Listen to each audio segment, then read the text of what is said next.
El documental comienza con la premisa de que no hay guerra sin armas y no hay armas sin metales. Aunque esta afirmación puede parecer un cliché, creo que actúa como un poderoso enlace entre la economía política de la minería y la economía política de la guerra. Y es justamente este vínculo, este lazo, que nos permite visibilizar cuestiones que a menudo, quienes estamos interesados en el estudio de las industrias extractivas, pasamos completamente por desapercibidos. Así, el documental desestabiliza las conexiones habituales que solemos examinar cuando intentamos comprender los impactos de la minería en relación con la circulación de las mercancías que produce la minería. Normalmente nos centramos en aspectos evidentes, como por ejemplo la relación entre la explotación y el precio del cobre con el auge de la construcción en China, o cómo la producción y el precio del litio se relacionan con subsidios a la electromovilidad. A lo más consideramos la guerra como un factor que ralentiza la economía global, sin que la observemos, sin considerarla, como un factor que demanda metales para la producción de armas. Y es aquí donde el documental nos desafía a mirar más allá de estas dinámicas comerciales habituales, que no solo estudiamos quienes somos académicos críticos, sino también los analistas económicos, los opinólogos, etc. Y de hecho, una de las primeras cuestiones que realicé ayer después de ver el documental fue pedirle a uno de mis asistentes de investigación que buscase inmediatamente patrones entre las toneladas de cobre producidas, el precio del cobre y los conflictos armados. Porque nunca lo había considerado. Mi creatividad académica solamente me había llevado como a hacer ejercicios como conectar el valor de las acciones de SQM y albemarle con los Twitter de Elon Musk, pero no había llegado más allá de eso. Y créanme que hay patrones súper interesantes entre los Twitter de Elon Musk y las acciones de SQM. Ahora, cuando yo estudio las transformaciones del desierto de Atacama en relación con la minería, siempre lo hago desde una perspectiva metabólica. Esto implica ver el desierto no solamente como un fenómeno que surge de las fuerzas de la naturaleza, sino también como moldeado por interconexiones entre flujos de minerales, agua, mercado, formas de conocimiento, derechos de propiedad, infraestructura, cambio climático, colonialismo, relaciones de clase, etnia, género, ideologías políticas, etc. Y aquí especialmente me interesa desvelar esta idea del fetichismo de las mercancías. Eso es mostrar cómo las asimetrías de poder y la injusticia ambiental están materialmente encarnadas en los productos que circulan en los mercados. Así, la sobreextracción de aguas y minerales en el desierto de Atacama, la desposesión de territorios de pueblos originarios, la explotación laboral, que es súper importante considerarla acá también, la contaminación de metaloides de los procesos industriales están ocultos en los objetos cotidianos que requieren de minerales, como las baterías de un auto eléctrico conducido por quien cree que está salvando el mundo con la transición energética en circunstancias tales que está aumentando la demanda de salmuera en el salar de Atacama con todo lo que ello implica en términos socioecológicos. O los mismos materiales que están en este tablet donde tomé estos apuntes, donde están justamente, encontramos materialmente estas contradicciones que son irreconciliables, donde paradójicamente este tablet es lo que me permite que verbalice las mismas palabras críticas sobre la minería que en realidad se escriben sobre circuitos que encarnan una explotación minera. Ahora, lo que agrega este documental es una invitación a observar cómo estas inequidades ambientales y sociales del desierto y desde luego otros territorios mineros se incrustan también en las armas. Y como dice el documental, también se incrustan en los cuerpos de las víctimas de estas. Y esto nos alienta un poco a reconocer que cada vez que vemos material de guerra, no solo estamos ante una tecnología diseñada para devastar al enemigo, sino también estamos presenciando la destrucción de ecosistemas, formas de vida, perpetuación de desigualdad social.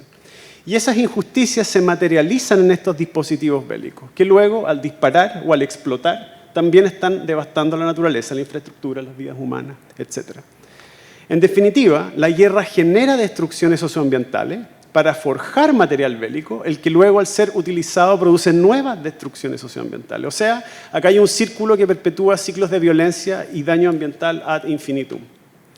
Ahora, desde este salón tan elegante, puede parecer un poco lejano y abstracto pensar cómo estas aleaciones metálicas, estas que salen en el libro que nos muestra el Juanpa, están contenidas en estas naves no tripuladas, narigonas, estos bombarderos con formas de mantarraya, que hasta yo lo encuentro estéticamente precioso. Puede parecer un poco abstracto, ¿cierto? Ver este poder en estas como máquinas de ciencia ficción. Pero hay una segunda dimensión que nos acerca a esto, y es esta relación entre minería y guerra que quiero destacar. Yo vivo en la ciudad de Arica, donde exactamente hace 20 días atrás una persona falleció y otra quedó herida tras explotar un automóvil en el hito 15, con la frontera con Perú. Este caso se suma a los más de 235 personas que han sido víctimas de minas en los últimos 45 años en Chile. Y en los lugares del altiplano donde realizamos nuestros proyectos de investigación es muy común ver campos minados. Y si bien las minas antipersonales han sido limpiadas luego de la firma del Tratado de Desminado de Ottawa, algunas siguen ahí. Las lluvias de verano las mueven, los temblores las mueven, etc. Y las de antitanques no han sido removidas.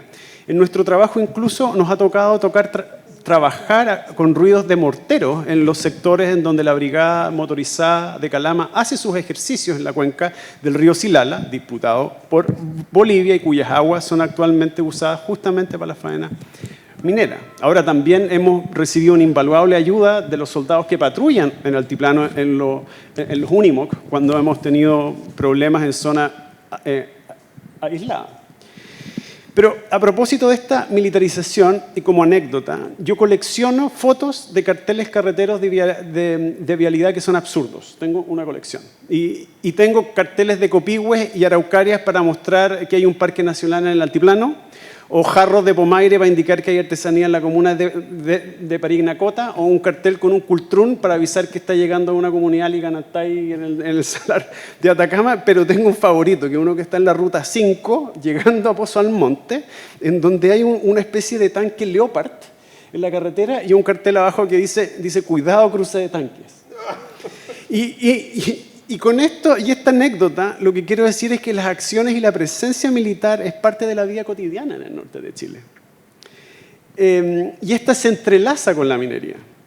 El desierto está marcado por la minería y por la militarización prolongada, porque esto es un legado directo de la Guerra del Pacífico, que enfrentó a Chile contra Bolivia y Perú entre el año 1879 y 1884, y que de cierta forma mantiene tensiones, discursos racistas, nacionalistas y desde luego una militarización.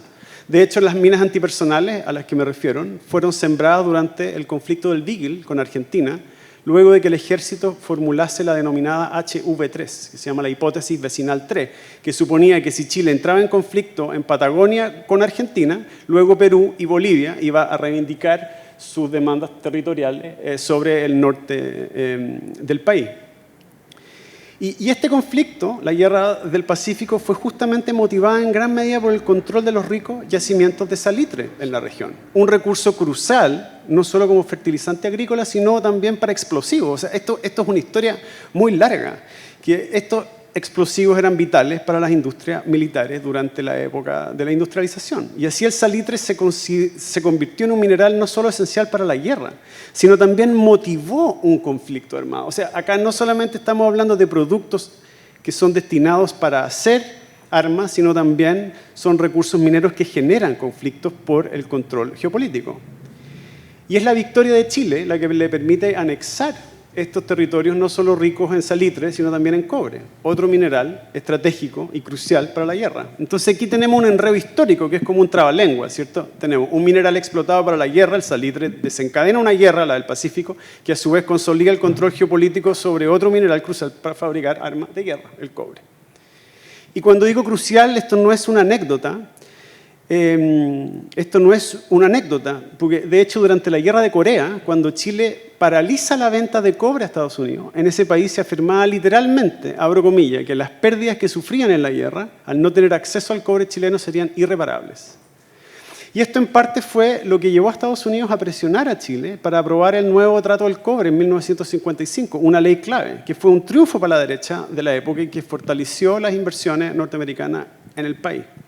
Entonces acá lo que quiero destacar es que hay conflictos armados y tensiones geopolíticas extranjeras que impulsan cambios legislativos en las formas que en Chile regulamos la minería. Y esto no es algo del pasado. Veamos lo que pasa con la institucionalidad que gobierna el litio en Chile. La consideración del potencial del litio para su uso en fusión nuclear en el contexto de la Guerra Fría es lo que lleva al Estado chileno a declararlo un recurso de interés nacional siguiendo recomendaciones extranjeras. Y de hecho, por eso que en Chile está bajo el control de la Comisión Chilena de Energía Nuclear. Y a pesar de que se ha desvanecido un poco el valor nuclear del litio, todavía tenemos afirmaciones como la que mencionaba ahí en el documental sobre el litio. Ahora, pero el cobre no solo es crucial para fabricar armas, sino también para su financiamiento. O sea, consideremos, por ejemplo, la ley reservada del cobre. Una ley que destinaba el 10% de las ventas de Codelco para el financiamiento militar. Y aunque la ley fue derogada, sigue teniendo un impacto significativo que se prolongará hasta el año 2031.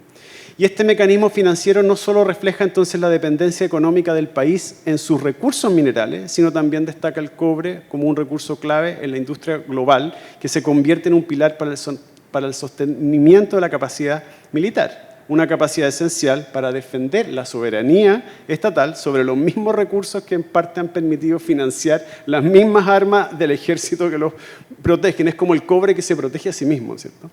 En vez de financiar procesos de terciarización de economía, como llamaba el documental. Ahora, esta reflexión subraya que la extracción de minerales no es únicamente entonces una actividad económica, sino también una práctica beligerante intrínsecamente ligada al fenómeno de la guerra. La minería, al proveer los metales esenciales para la fabricación de armas, no solo posibilita la guerra de manera física, sino también es un recurso estratégico que desencadena conflictos por su control. Así, la explotación de recursos naturales se revela como una espada de triple filo. Impulsa el desarrollo tecnológico y económico, pero también alimenta conflictos socioambientales, lo que tradicionalmente se ha presentado, las mismas organizaciones como Terram, como Ecosistema, lo que sale en el diario El Mostrador constantemente, pero también enciende las llamas de los conflictos armados. Por lo tanto, y con esto concluyo, la afirmación con la que Juan Pablo inicia el documental, de no hay guerra sin armas y no hay armas sin metales, creo que sugiere una causalidad lineal, pero cierta. Pero sin embargo, basándome en todo lo que he dicho ahora, propongo reinterpretar esa idea en términos más circulares o como una dialéctica sin síntesis. Y esto lo hago presentando una verdad simple pero contundente, que es: no hay guerra sin minería, pero tampoco hay minería sin guerra. Gracias.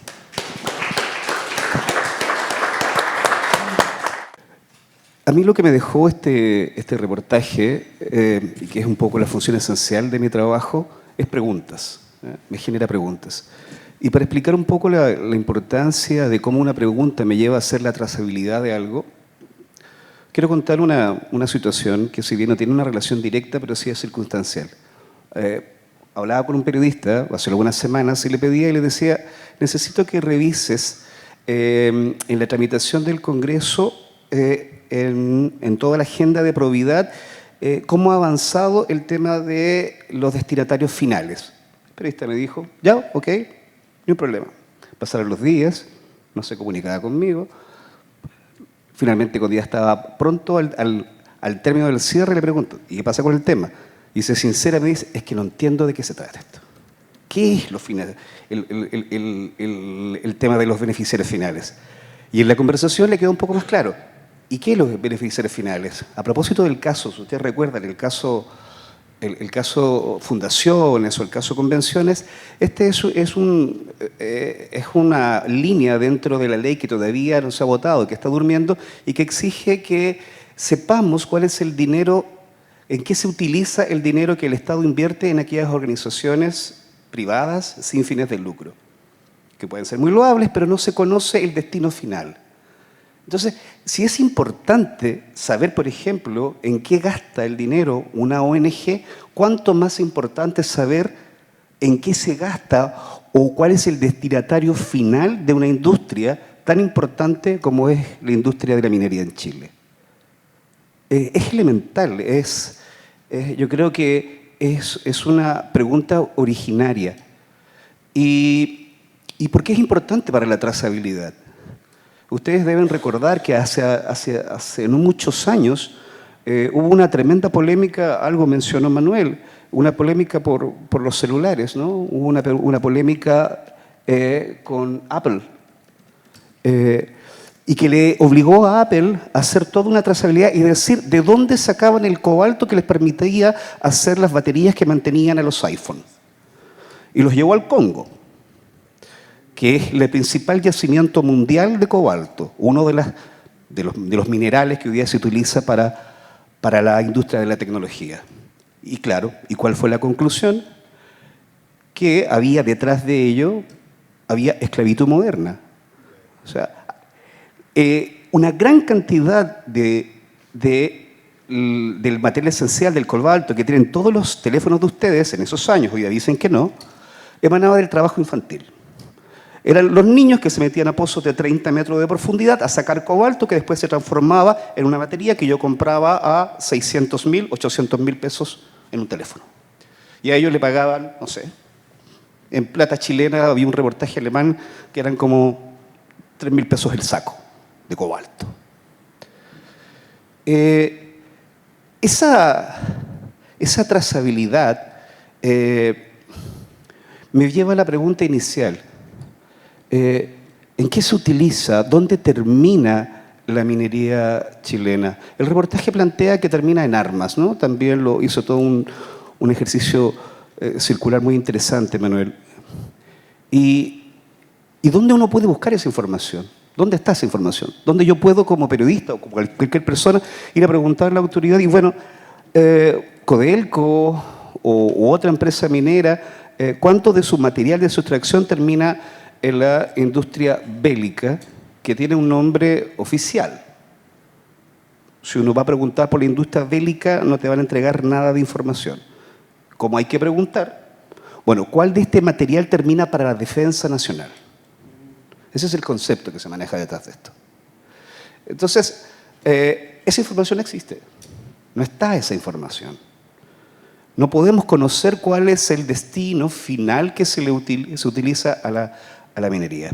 Pero si bien, y aquí quiero engarzar con algunas informaciones, si bien no podemos decir con claridad cuánto de esto, al menos de lo que con respecto a Chile, todas estas cifras globales que mencionó, que se menciona acá en el reportaje, sin duda que son alarmantes y son muy ciertas, pero si uno la lleva a la realidad local y quiere preguntar cuánto de esto se utiliza para eso, como les repito, voy a llegar a nada, voy a llegar a golpearme con la pared. Pero hay algunos indicios. ¿Cuál se me ocurre? Hay una estrategia, que es la Estrategia Minera 2050, que salió hace un tiempo atrás. En esa estrategia se definen cuáles son los compromisos que Chile va a tener con el litio, con las tierras raras, que a propósito de la pregunta que hicieron. Las tierras raras es importante en este momento porque no se trata solo de material que uno se puede convertir en términos físicos como en algo duro, en una bala. Las tierras raras se utilizan hoy día por su potencial magnético en cosas buenas, por ejemplo, como la creación de turbinas para la generación eólica. Pero esa tierra rara también tiene que ver con la eficiencia energética que se pueden utilizar para las armas de última generación. Y aquí lo engarzo con lo último y con esto quiero cerrar. En esta política, ¿no? En esta agenda Minería 2050, la Defensa Nacional, a través de dos iniciativas, la iniciativa CITA y la iniciativa Desafío Avante, que pertenece a la Armada, están solicitando en que la minería del 2050, que tiene que ver con el litio y que tiene que ver con las tierras raras, se genere una combinación público y privada y de la Defensa Nacional para que la Defensa Nacional pueda participar de la investigación del I+D en función de todos los beneficios que va a traer la minería en el futuro. Y ahí viene la pregunta. Entonces, si tengo evidencia, entonces hay una preocupación. Porque no se trata solo de balas, o de aviones, o de tanques. Se trata de eficiencia energética. Una eficiencia energética puede hacer que un soldado del futuro sea mucho mejor que en el pasado. Puede hacer guerras de comunicación. Hoy día el tema de las comunicaciones es importantísimo. ¿Y de qué está hecho eso? Está hecho de tierras raras. Está hecho de cobalto, está hecho de cobre, está hecho de litio. Entonces, no es una pregunta sencilla. No es algo que nosotros podamos parar de alguna otra manera. Las preguntas están abiertas, las respuestas no hay y hay indicios. La clave aquí es seguir observando, porque la conclusión que uno puede tomar, y tal vez puede resultar desalentadora, es que esto no va a cambiar. O sea, tampoco podemos ser ilusos, ¿no? Las acciones son muy importantes, pero hoy día, para la industria de la defensa nacional, es muy importante el desarrollo minero y el desarrollo tecnológico. Y el desarrollo tecnológico lo podemos encontrar en un vehículo, en la electromovilidad, o como le decía recién, en un soldado del futuro. Y por eso hoy día está muy preocupada estas iniciativas, para que los dejen participar de todo lo que significa en futuro el desarrollo de la innovación y la tecnología. Eso quería contarles. Gracias. Bueno, y lo que tú planteas, Héctor, es algo de, como decía Juan Pablo, es lo que nos preguntábamos, cómo cerrábamos en alta el reportaje, un poquitito que es provocador, pero queríamos tener algunos indicios de la propuesta, qué proponemos, ¿no es cierto? Si es tan terrible lo que pareciera ser que nuestros minerales, que además dejan un reguero de devastación en las mismas comunidades del centro norte y ahora también en la zona sur del país, y además llegan a la industria bélica. Pero bueno, la situación es que creemos, al menos, que la construcción de esa alternativa debiéramos hacerla todos juntos, todas y todos juntos, porque no es fácil. Seguramente, tal como dice Héctor, la respuesta es súper preocupante, lo que vemos en el escenario cercano es súper preocupante. Pero pusimos a Flavia al final porque pensábamos que podía ayudarnos desde una mirada cercana, ¿no es cierto?, desde una organización colega, de alguna forma podía ayudarnos a levantar un poco el cierre de esta actividad y después compartir con ustedes todos los comentarios. Bueno, lo primero que tengo que decir es gracias. Gracias, no por invitarme, gracias por hacerlo, por atreverse, por la valentía, por la investigación, porque creo que nos pone en un lugar distinto de la discusión. ¿Ya? Nos pone en un lugar donde te obliga, te incita, te provoca a abrir los ojos sobre algo que en realidad no hablamos, ¿ya? Y en ese sentido creo que es súper importante este documental, porque, claro, cuando uno piensa en guerra, en realidad piensa en metales, si no estamos pensando en otra cosa. Pero por alguna razón, y tal vez es un poco impropio lo que voy a decir, pero cuando uno piensa en guerra, la imagen que te transmiten es la destrucción, son los niños muertos, la sangre, y esta cosa de la guerra, del arma, del tanque, del avión, del misil, no es lo que está en primer plano en nuestro imaginario. En nuestro imaginario está el daño humano. ¿Ya? Y tal vez esto nos ayuda a dar vuelta a esa imagen. No es para olvidarnos del daño humano, porque la guerra genera una tremenda destrucción y un tremendo daño humano, sino es para saber de dónde viene. O sea, ese daño está generado por algo y por alguien, y para eso se usaron armas. Y entonces, mi sensación es que esto, o mi sentimiento, es que el documental te cambia el foco. Te permite ver algo que no estabas viendo. Te permite recalibrar por qué la guerra es tan terrible. Y no es solo por la destrucción que dejan los territorios de origen, es todo el proceso, ¿ya? Y ahí quiero decir varias cosas antes de tratar de responder lo que la Mitzi quiere. Aquí hay un proceso, y hay un proceso primero de despojo. En general hay un tema de los procesos extractivos intensivos, generan tremendos daños en los territorios, generan contaminación, en el agua, en el aire, en el suelo, y por lo tanto generan enfermedades en las poblaciones aledañas, a veces generan problemas, conflictos. En Chile se ve poco el conflicto entre comunidades violentos, pero en otros países sí los hay, ¿ya? Entonces, cada vez que uno ve lugares donde ha habido uso intensivo de la minería, del carbón, del petróleo y de los metales, ves que hay un pueblo que está sufriendo, que por un lado está como esta fantasía de que es importante extraer porque es parte de las riquezas del país y que esto de alguna manera vuelve, pero no vuelve. Y esa es la desgracia, no vuelve, ¿ya? Se va a los capitales, a las grandes mineras. Entonces ahí viene una segunda pregunta o una segunda reflexión, y es cómo hacemos que esto sea más transparente.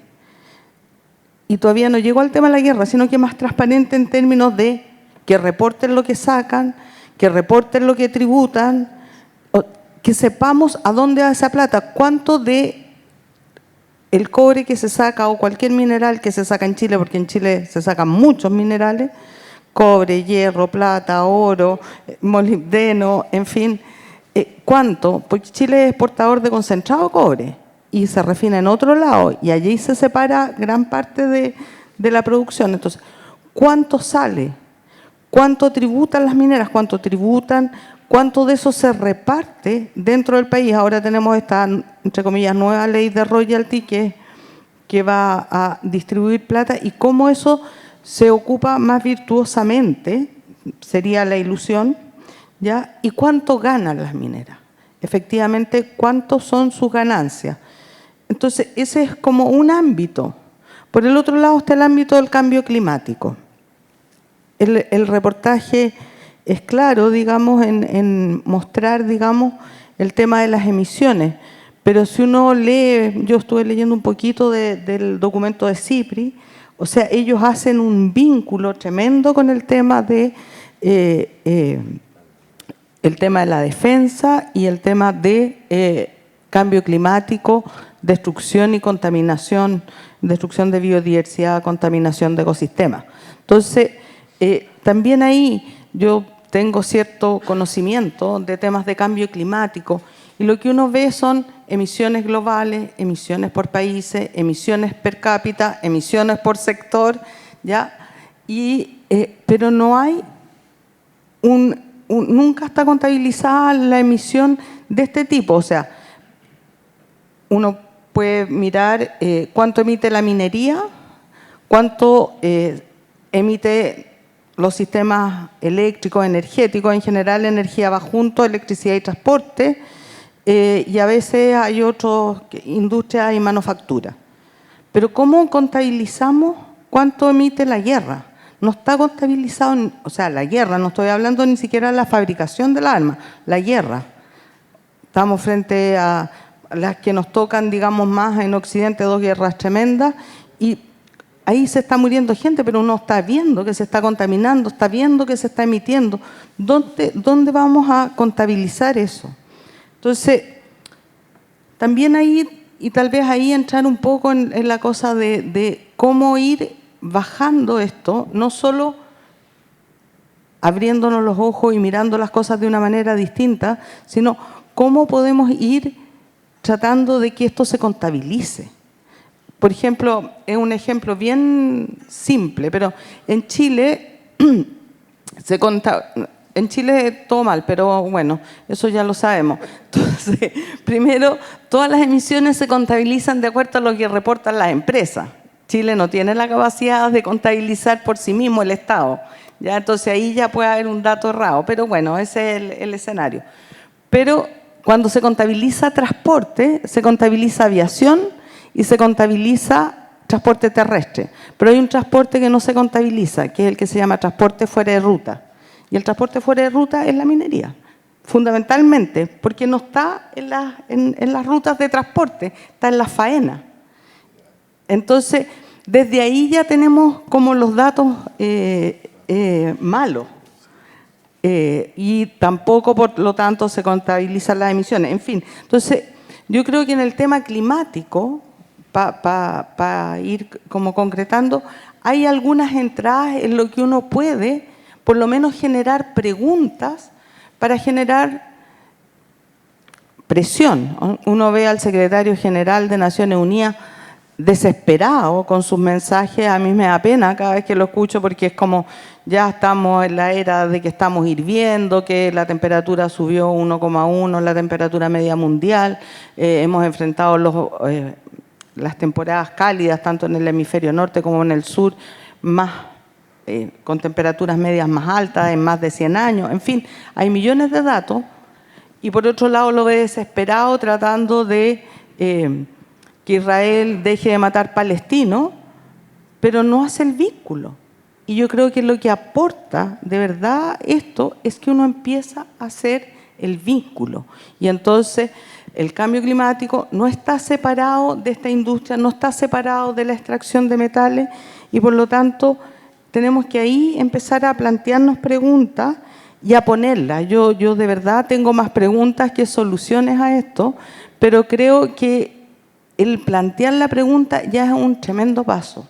Es un tremendo paso decir, oye, pero ¿por qué hoy día, por ejemplo, para ir a una cuestión súper concreta, Mitzi, hoy Chile está iniciando el proceso de actualización de la ANS, que es un tema medio técnico, que es el compromiso internacional de Chile ante la Convención Marco de Cambio Climático, para decir, mira, entre el 2030 y el 2035 nosotros vamos a hacer tales cosas al interior del país para disminuir nuestras emisiones, trabajar en adaptación, en fin, un montón de cosas. Bueno, ahí uno podría decir, oye, ¿por qué? Así como hace unos años logramos que se reportara una emisión que es carbono negro, ¿por qué no metemos una pregunta que diga, oye, ¿por qué no empezamos en la minería a mirar el destino? Porque esto es importante en relación al cambio climático. Ni siquiera es decir, no saquen más minerales, ni más cobre, ni más litio, sino que es reporten los mercados de destino, reporten los países o a las empresas que elaboran armas, que son como 100 en el mundo, ¿no, Juan Pablo? Las más top, ¿a qué empresas van los minerales de las mineras para saber si estamos como país o no? Que me parece que es una pregunta súper legítima, que nos preguntemos si estamos como país o no contribuyendo a la guerra en el mundo. Entonces, yo creo que el generar las preguntas que enganchen con temas de política pública, de discusiones que hoy día hay en el país, empieza a generar un cambio que es lento. Yo creo que, y con esto voy a terminar, el interpelar a las autoridades hoy día, partiendo por el presidente, que se ha manifestado muy en contra de la guerra, muy defensor de los derechos humanos, pero por otro lado muy promotor de la industria minera. Entonces, bueno, presidente, a ver, 2 más 2.